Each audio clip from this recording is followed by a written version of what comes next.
Mi vida, por Yeshua de Nazrat. Cartas a mi amada esposa Miriam. Autora María Medina. Voz Salvador Corazón. Capítulo 38. Encuentro con la samaritana.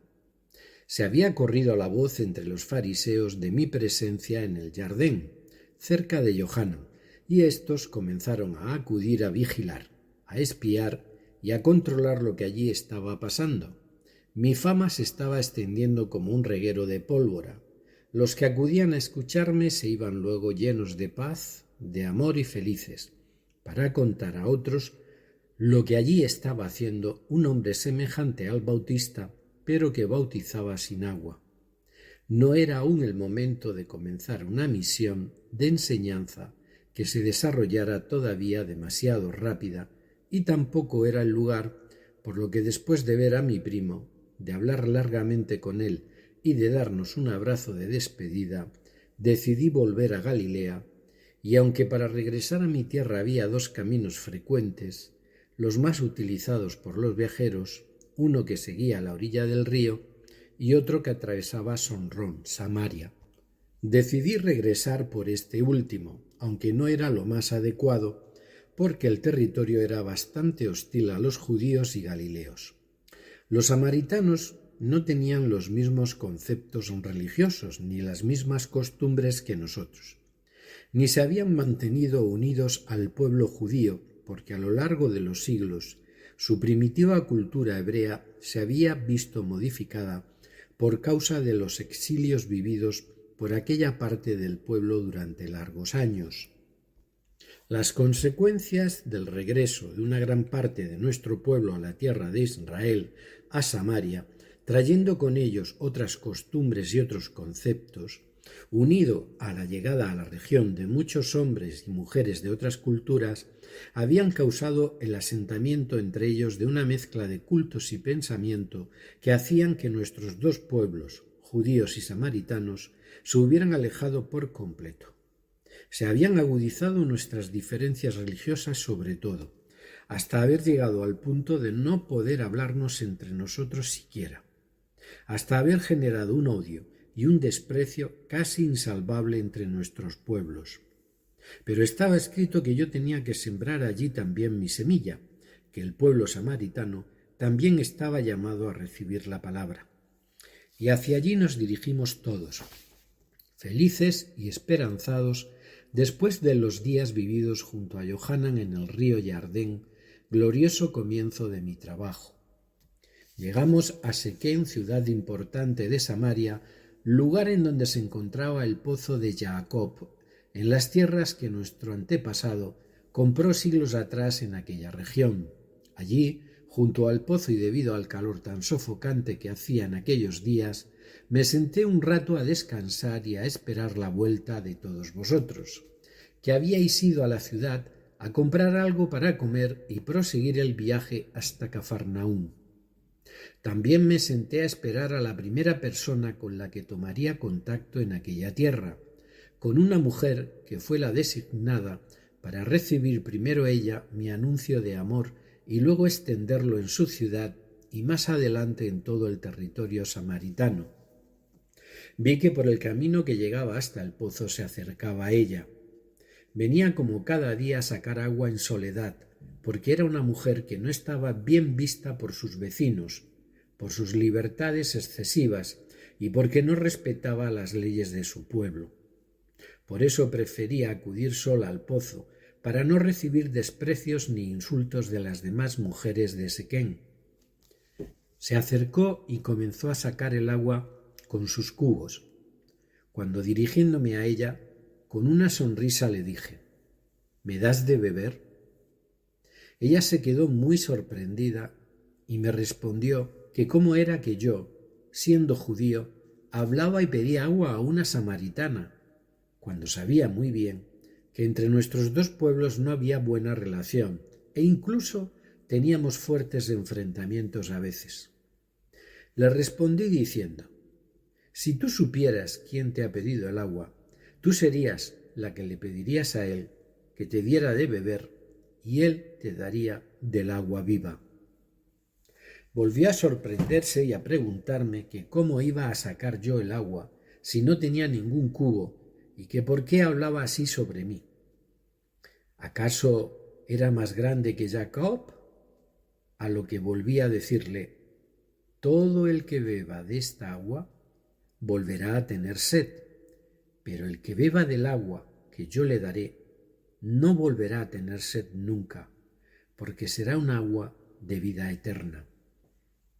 Ya muy interesada me pidió que le diera de esa agua mágica que yo tenía, para no tener que regresar nunca más a sacarla de allí, porque a causa de su vida algo desorientada, la mujer sufría por el rechazo de todo el pueblo. Entonces le dije: ve y llama a tu marido. Ella respondió: Señor, no tengo marido. Y entonces comencé a hablar con su alma.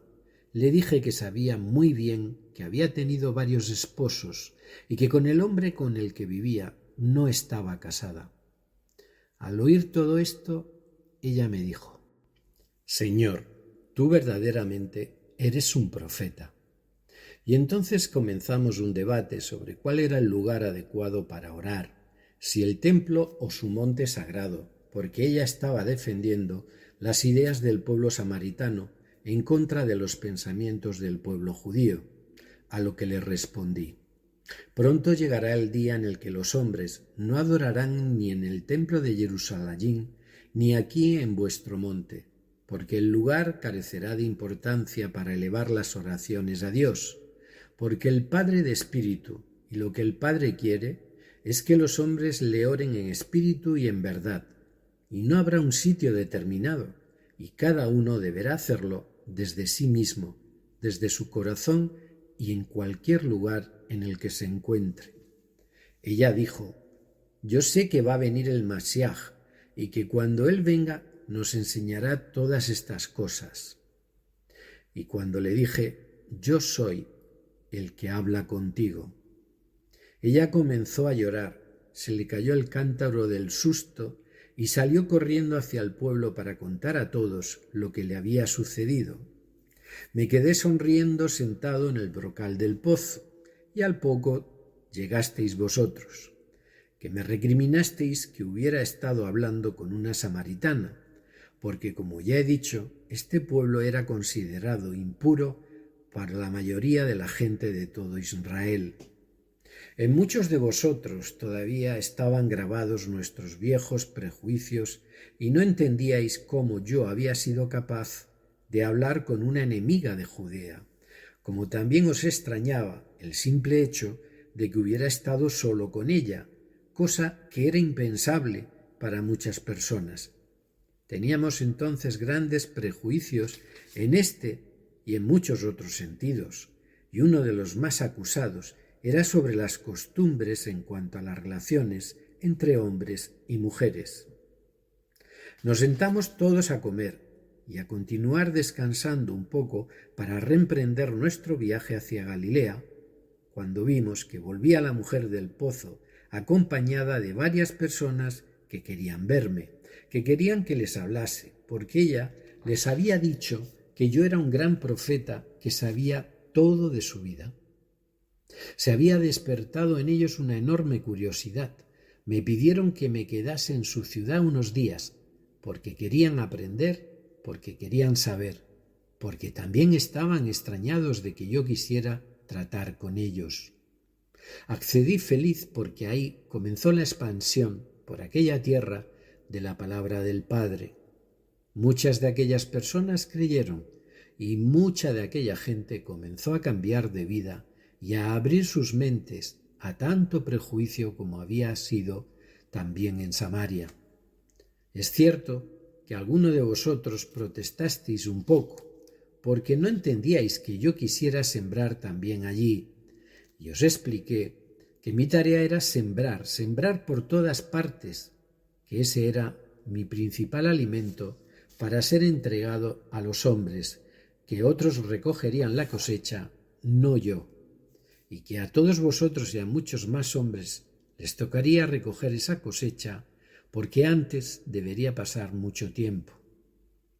A veces os extrañaba mi falta de apetito y os explicaba que también me alimentaba cuando hacía la voluntad del Padre. El primer paso de mi trabajo en Samaria estaba dado, había comenzado, y en muchas ocasiones, cada vez que atravesábamos por aquella tierra, algunos grupos de personas querían escucharme para comprobar la mayor parte de las veces por curiosidad si yo era aquel profeta del que había hablado la mujer con la que me entrevisté junto al pozo de Jacob, porque casi siempre era esa curiosidad la que movía a los hombres a escuchar a un hombre al que se consideraba diferente, y aquella curiosidad despertó también en la tierra de Samaria, aunque no tuvieran exactamente las mismas creencias que el resto de Israel. Y muchas personas de aquellas tierras comenzaron a creer en mí por sí mismos, no solamente por lo que ella les había contado. Y le decían: nosotros ahora también sabemos que este hombre es el Masiaj, Salvador que Dios prometió a nuestros padres. Me preguntáis si la vida de aquella mujer cambió. Sí, corrigió sus errores y vivió en paz en su tierra. Con todo mi amor, Yeshua.